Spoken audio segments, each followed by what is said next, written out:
اب حضرت عیسیٰ علیہ السلام کے پہاڑی کا جو لیکچر ہے اسی کی ہم سٹڈی کرتے ہیں. انہوں نے اپنے زمانے میں یہ تقریباً انہوں نے 20 یا 25 یا 30 کے آس پاس کسی ٹائم پہ انہوں نے یروشلم کی ایک پہاڑی میں ایک لیکچر کیا تھا، اور اس میں جو بھی دیندار لوگ تھے ان پہ انہوں نے یہ لیکچر دیا تھا. یہ بائبل میں انجیل متا جو ہے اس کے اندر یہ پورا موجود ہے. تو اس کا کچھ حصہ میں آپ کے سامنے عرض کر دیتا ہوں، آپ دیکھ لیں. اگر ہم اس پہ عمل کرتے ہیں اللہ کا شکر ادا کریں، نہیں ہے تو نہیں. یا دیکھیے تو یہ آپ کو ایگزیکٹلی جو اللہ تعالیٰ نے قرآن مجید میں جو ایک لسٹ دی ہے تو سیم حضرت عیسیٰ علیہ السلام نے اس کی امپلیکیشنز ارشاد ہے. تو میں آپ کے سامنے بس عرض کر دیتا ہوں، آپ خود ہی میچ کر لیں کہ کیا میں عمل کرتا ہوں اس پہ یا نہیں کرتا. مبارک ہیں جو دل کے غریب، جو نرم ہے، کیونکہ آسمان کی بادشاہی ان کے لیے. مبارک ہیں وہ جو غمگین ہیں، کیونکہ وہ تسلی پائیں گے. مبارک ہیں وہ جو حلیم ہیں، کیونکہ وہ زمین کے وارث ہوں گے. مبارک ہیں وہ جنہیں راست بازی کی بھوک اور پیاس ہے، یعنی ایک نیکی کی خواہش ہے، کیونکہ وہ سیراب ہوں گے. مبارک ہیں وہ جو رحم دل ہیں، کیونکہ ان پر رحم کیا جائے گا. مبارک ہیں وہ جو پاک دل ہیں، کیونکہ وہ خدا کو دیکھیں گے. مبارک ہیں وہ جو صلح کرواتے ہیں، کیونکہ وہ خدا کے بیٹے یعنی محبوب کہلائیں گے. مبارک ہیں وہ جو راست بازی کے سبب ستائے جاتے ہیں، کیونکہ آسمان کی بادشاہی یعنی جنت انہی کے لیے. یعنی اب یہ بیٹے وہ اس زمانے میں یہ کرتے تھے کہ یعنی ہم اللہ کے بیٹے، ہم اس طرح کہتے ہوتے تھے اس زمانے کے لوگ کہ محبوب ہیں، اس لحاظ سے کہ جس طرح ہم اپنے بچوں سے محبت کرتے تھے ایسے اللہ ہم سے محبت کرتا، تو اس لحاظ سے وہ کہتے تھے. پھر مزید فرمایا کہ مبارک ہو تم جب لوگ تمہیں میری سبب سے لعن طعن کریں اور ستائیں اور طرح طرح کی بری باتیں تمہارے بارے میں ناحق کہیں. تم خوش ہو جانا اور جشن منانا، کیونکہ آسمان پر تمہارا اجر بڑھا ہے، اس لیے کہ لوگوں نے پرانے زمانے کے نبیوں کو بھی اسی طرح ستایا تھا. ہسٹری میں ایسے ہی، قرآن مجید میں بھی یہی ہے، رسول اللہ صلی اللہ علیہ وسلم پہ بھی ایسا ہی ہوا کہ لوگ ہم پہ طنز کرتے رہے، لڑائی کرتے رہے، کبھی مارتے بھی رہے. تو حضرت عیسیٰ علیہ السلام نے یہی فرمایا کہ بھی آپ پہ یہ ایسا ہوتا ہے تو تب بھی آپ وہی صبر آپ یہ کر لیں کہ ٹھیک ہے کہ بھی اس میں جو بھی ہوئی تکلیف پھر بھی اپنے ایمان کو قائم رکھیں، بس دیٹس اٹ، اسی پہ آپ کو اجر مل رہا. پھر فرمایا کہ تم زمین کو نمک ہو، لیکن اگر نمک کی نمکینی جاتی رہے تو اسے کیسے نمکین کہا جا سکتا؟ تب وہ کسی کام کا نہیں رہتا سوائے اس کے کہ باہر پھینکا جائے اور لوگوں کے پاؤں سے روندا جائے. یعنی اب ہم لوگ جو دیندار لوگ جو دین کی دعوت پہنچا رہے ہیں تو اصل میں وہ نمک کی حیثیت ہے کہ اگر کھانے سے نمک کو آپ ہٹا دیں تو پھر وہ مزہ ہی نہیں آتا کھانے کا، پھینک بھی دیتے ہیں لوگ. تو سیم وہی فرمایا گیا کہ یہ جو دیندار لوگ ہیں ان کو یہ اس طرح سے بننا چاہیے حیثیت. یعنی ہوتا کیا ہے کہ وہ اب دین کا میسج پورا پہنچا رہے ہوتے ہیں، تو یہی ایک اس طرح سے ان کی حیثیت بن جاتی ہے. پھر فرمایا کہ چراغ جلا کر برتن کے نیچے نہیں بلکہ چراغ دان پر رکھا جاتا ہے تاکہ وہ گھر کے سب لوگوں کو روشنی دے. اسی طرح تمہاری روشنی کو لوگوں کے سامنے چمکنا چاہیے تاکہ تمہارے نیک کاموں کو دیکھ کر وہ تمہارے آسمانی باپ یعنی اللہ تعالیٰ کی تمجید کریں، یعنی اللہ تعالیٰ کی توحید پہ اللہ تعالیٰ کی حمد وہ کریں. تو اس میں اصل یہی فرمایا گیا کہ آپ اس طرح سے چراغ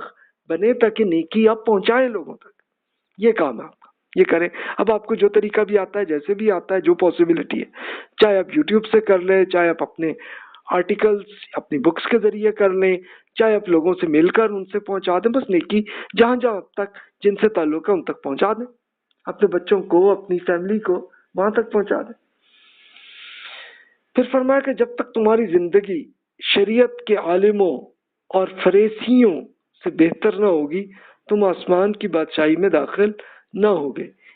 اب یہ عالم اور فریسی یہ اصل میں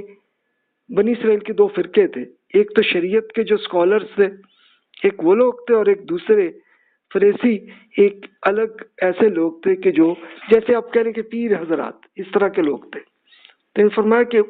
آپ جس طرح کہ وہ اپنے آپ کو دین اور اس کے ایک پورا ڈھنڈورا وہ کر رہے ہوتے ہیں، آپ اگر ان سے بہتر نہیں ہوں گے تو پھر آپ کی وہ حالت نہیں ہوگی، یہ بتا دیا۔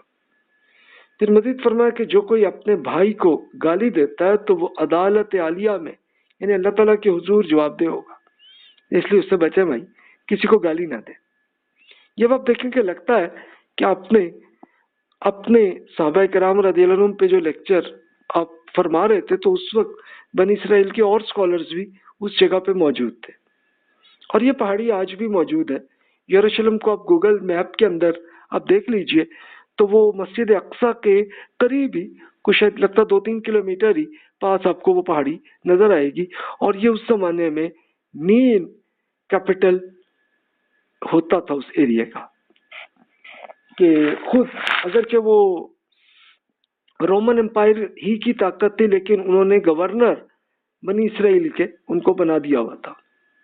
تو ایک بادشاہ کی حیثیت تھی انہیں، اور وہ تھا تو عین اس جگہ پہ آپ نے یہ ارشاد فرمایا، تو خود وہاں کے جو اسکالرس اور پیر حضرات جو ہیں وہ اکٹھے ہوئے تھے وہاں آپ نے فرمایا۔ پھر مزید فرمایا آپ نے تم سن چکے ہو کہ زنا نہ کرنا، لیکن میں تم سے کہتا ہوں کہ جو کوئی کسی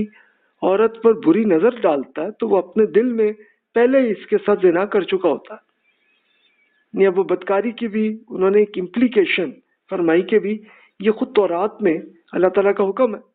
کہ بھی آپ نے بدکاری نہیں کرنی، لیکن اگر بری نیت کے ساتھ اگر دیکھتے ہیں تو اس سے آنکھ کی بدکاری ہو چکی ہوتی ہے، اس سے بچیں بھائی، یہ بھی بتا دیا آپ نے۔ اب یہ اصل میں جو ارشاد آتے ہیں اس پہ ہم اپنے آپ کو میچ کر رہے ہیں کہ ہم تو نہیں ایسا کر رہے، کہ ہم فیس بک میں تو نہیں دیکھ رہے، یا ہم کہیں یوٹیوب میں اندر وہ تو نہیں ایسا کر رہے۔ اگر کر رہے ہیں تو آج توبہ کر لیں، اور نہیں کر رہے تو اللہ تعالیٰ کا شکر بھی ادا کریں کہ ہم بچ رہے ہیں اس سے۔ پھر مزید فرمایا کہ اپنے مذہبی فرائض محض لوگوں کو دکھانے کے لیے نہ کرو، کیونکہ تمہارا آسمانی خدا اس پر تمہیں اجر نہ دے گا۔ کہ اگر ہم کوئی ایک نیکی کا عمل ہم کر رہے ہیں تو لوگوں پہ پورا اعلان ہم کر رہے ہیں، اور ایک اپنی ایک طرح کی ہم اپنی مارکیٹنگ کر رہے ہو، تو بھی پھر اس کا اللہ تعالیٰ نے کوئی اجر نہیں آپ کو دینا، اگر کوئی بھی نیکی آپ نے کر لی تو اس سے بچے۔ پھر فرمایا کہ جب تم خیرات تو ڈھنڈورا پٹوا کر نہ دو، جب تم روزہ رکھو تو ریاکاروں کی طرح اپنا منہ اداس نہ بنا لو، ریاکاروں کی طرح عبادت خانوں اور بازاروں کے موڑ پر کھڑے ہو کر دعا مت کرو، دعا میں رٹے رٹائے جملے نہ دہراؤ۔ انفارچونیٹلی ہم لوگ یہ کرتے ہیں ایسی حرکت، ہمیں اس سے بچنا چاہیے، آج ہمیں توبہ کر لینی چاہیے۔ یعنی ایک تو خیرات وہ ہے کہ ہم زکوٰۃ تو ہم پہ فرض ہے، اللہ تعالیٰ نے کر دیا ہے کہ لمٹ وہ رسول اللہ صلی اللہ علیہ وسلم نے بتا دی تفصیل، اور وہ اس سے پہلے انبیاء کرام علیہ السلام بھی ایسے ہی کرتے ہیں، تو رات میں بھی وہی حکم ہے۔ اچھا، اس میں اس کے ساتھ ساتھ مزید بھی ہے کہ ہمیں اگر اور بھی آمدنی ہے تو اس میں سے مزید ہم اللہ تعالیٰ کی راہ میں اپنے بھائیوں بہنوں کی خدمت کریں، تو اس میں فرمایا کہ آپ کریں، لیکن اس کے لیے یہ نہ کریں کہ ہم پورا باقاعدہ ہم ٹی وی پہ جا کے باقاعدہ اعلان کریں، یہ نہ کریں حرکت، اور اس کے لیے یہ بھی نہ کریں کہ چوک میں کھڑے ہو کے یہ جناب کریں، بلکہ خاموشی سے، اس طرح ایک بزرگ نے جیسے صحیح کہا کہ دائیں ہاتھ سے آپ اگر کوئی خدمت کر رہے ہیں تو بائیں ہاتھ کو پتہ نہ ہو، یعنی اس طرح کریں خدمت، اور بڑی عاجزی کے ساتھ اپنے سارے بھائیوں بہنوں جن کی بھی ہم خدمت کے لیے جا رہے ہیں تو ان کے لیے ہم کوئی ایسی بدتمیزی یا ان کو بے عزت ہم نہ کریں، بلکہ ان کو بڑی عاجزی کے ساتھ ان کی خدمت میں دے دیں کہ بھائی اگر یہ آپ کی عنایت ہوگی کہ آپ یہ پلیز آپ یہ قبول کر سکیں، اس طرح کر لیں تو وہ زیادہ اچھا ہوگا۔ اور روزے کے لیے بھی یہ فرمایا کہ روزہ کریں، تو اس زمانے میں یہ ہوتا تھا کہ روزہ کیا تو جناب اس کے لیے ایک تو اعلان، اور اوپر سے اپنی شکل بھی ایسی بنا لیتے تھے کہ لوگوں کو لگے کہ یار بڑا اس پہ روزہ جو ہے نا وہ بڑی مصیبت میں ہے بندہ، اور پھر بھی روزہ رکھا ہوا، تو یہ نہ کریں۔ بلکہ کچھ اور جگہوں پہ آپ نے یہ بھی فرمایا کہ آپ اچھا جو بھی آپ فیشن ہے آپ کے اس زمانے کا ویسے کریں آپ، تاکہ لوگوں کو محسوس نہ ہو کہ آپ نے روزہ رکھا ہے تو جناب بڑا مسکین سا وہ شکل بنا کے نہ آئے. پھر ریاکاروں یا ریاکاری اصل وہی ہے فائنینشلی ہم لوگوں کی خدمت کے لیے کرتے ہیں. تو ان کے زمانے میں کچھ مذہبی لوگ یہ کرتے تھے کہ پوری عبادت خانوں میں، یعنی عبادت خانے کیا جو مسجدیں تھیں اور بازاروں میں این کھڑے ہو کے وہاں دعائیں اور پورا اعلان کر کے، اس زمانے میں ظاہر ہے کہ لاؤڈ سپیکر تو نہیں تھا، لیکن چلو اس زمانے میں جس طریقے سے وہ کرتے تھے وہ کر لیتے ہوتے تھے. تو فرمایا کہ بھی اس کے لیے یہ حرکت آپ نہ کریں، دعا آپ اللہ تعالیٰ سے 1 to 1 ڈائریکٹ ہو کے آپ کریں. اور اگر جیسے نماز پڑھی ہے تو نماز کے بعد اجتماعی طور پر دعا کرنی ہے تو وہ آپ کر لیں بے شک اونچی بات ہے، لیکن خاص طور پہ فوکس اسی پہ نہ کر لیں کہ 1 to 1 اللہ تعالیٰ سے ڈائریکٹ تعلق کریں. اور دعا میں رٹے رٹائے جملے نہ کریں، بلکہ آپ کے دل میں جو آ رہا ہے نا ویسے کریں دعا. اصل تو یہ طریقہ ہے کہ جو پرابلم ہمیں آ رہی ہے، جو ایشو آ رہا ہے یا ہم جو لینا چاہ رہے ہیں، اللہ تعالیٰ سے ڈائریکٹ مانگ لیں. ویسے انفارچونیٹلی ہمارے ہاں تو یہ ہوا کہ لوگوں نے اب وہ دعاؤں کو وہ بھی بنا لیا ہے کہ اس پہ ایک فنڈ لیتے، کہتے ہیں ہاں ابھی تمہارے لیے استخارہ کی دعا کریں گے، اور اس کے لیے پھر پیسے بھی لیتے ہیں لوگوں سے. لوگ ایسی حرکتیں کرتے ہیں. تو انفارچونیٹلی ہمیں بچنا ہے اس سے. پھر آپ نے یہ فرمایا کہ اگر تم لوگوں کے قصور معاف نہ کرو گے تو تمہارا خدا بھی تمہارے قصور معاف نہ کرے گا. اگر اگلے نے کوئی غلطی ہم سے کر لی ہے تو بھی معاف کر لیں فوراً، اس لیے کہ اگر ہم ایسا نہیں کریں گے تو پھر دیکھیں کہ ہم نے کوئی اگر گناہ کر لیا تو اللہ تعالیٰ بھی ہمیں معاف نہیں کرتا پھر، اس لیے یہ نہ کریں.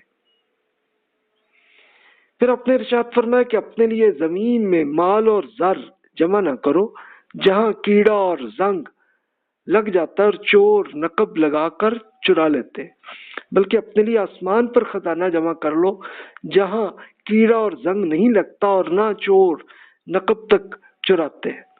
کیونکہ جہاں تمہارا مال ہوگا وہیں تمہارا دل ہوگا. یعنی یہ حضرت عیسیٰ علیہ السلام نے یہ ارشاد فرمایا کہ بھی آپ اپنے جس طرح سے آپ ابھی اپنے کیش کو آپ اپنے لاکر کے اندر چھپا کے رکھتے ہیں، تو اس زمانے میں وہ ہوتا کہ لوگ گھروں میں ایسے لاکر بنا لیتے تھے لیکن پھر بھی چوری ہو جاتی تھی. اور کچھ نہ بھی ہو تو اس زمانے میں کیڑے اور زنگ جو ہے وہ بھی آپ کے اس زمانے کے جو جس طرح کے انہوں نے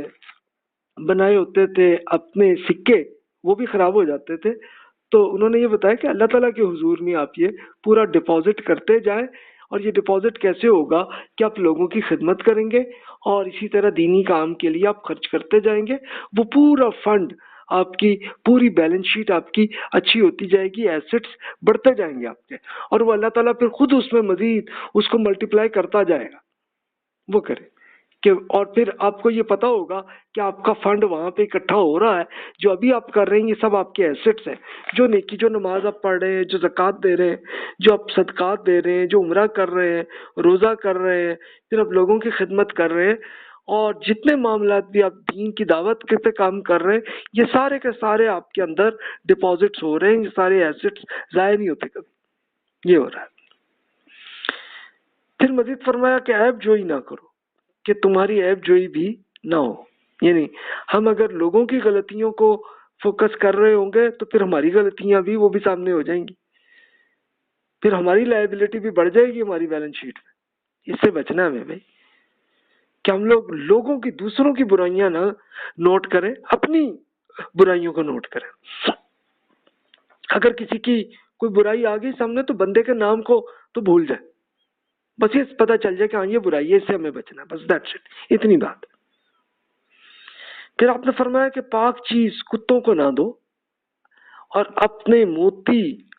خنزیروں کے آگے نہ ڈال دو، کہیں ایسا نہ ہو کہ وہ انہیں پاؤں سے روند کر پلٹے اور تمہیں پھاڑ ڈالے. یعنی آپ نے یہ اس زمانے میں یہ فرمایا کہ اچھی چیز کم ظرف لوگوں کو نہ دیجیے ورنہ وہ تمہیں کو نقصان پہنچائیں گے. یعنی آپ جب کسی میں آپ اگر دینی دعوت آپ کہیں پہ پہنچا رہے ہیں یا کہیں کی آپ خدمت اگر کر رہے ہیں تو یہ ضرور چیک کر لیں کہ وہ بندہ جو ہے وہ ایسا نہ ہو کہ وہ آپ ہی کے لیے پرابلمس پیدا کر دے، تو اس سے بچ جائے.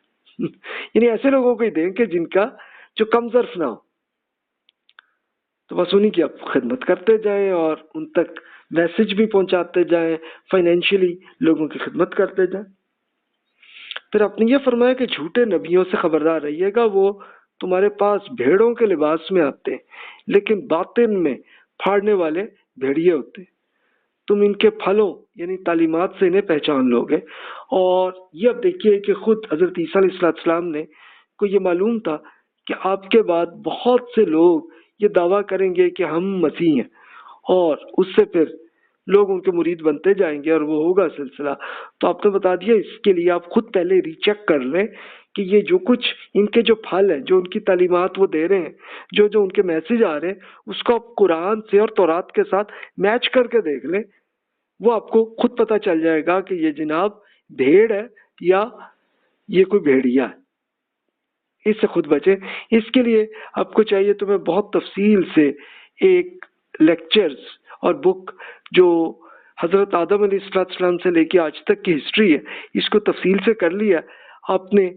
اگر سن لیے تو گڈ، نہیں سنے تو سن لیجئے۔ اس سے آپ کو اندازہ ہو جائے گا کہ کون کون تحریکیں بنی ہیں اور ان کا میسج کیا ہے۔ پھر آپ اس کو قرآن مجید کے ساتھ اور رسول اللہ صلی اللہ علیہ وسلم کی حدیث کے ساتھ اور حضرت عیسیٰ علیہ السلام کے ارشادات اور موسیٰ علیہ السلام نے جب تورات دی ہے اس کے ساتھ آپ میچ کر کے دیکھ لیں، آپ کو خود پتہ چل جائے گا کہ کون لوگ مخلص ہیں اور کون مخلص نہیں ہیں۔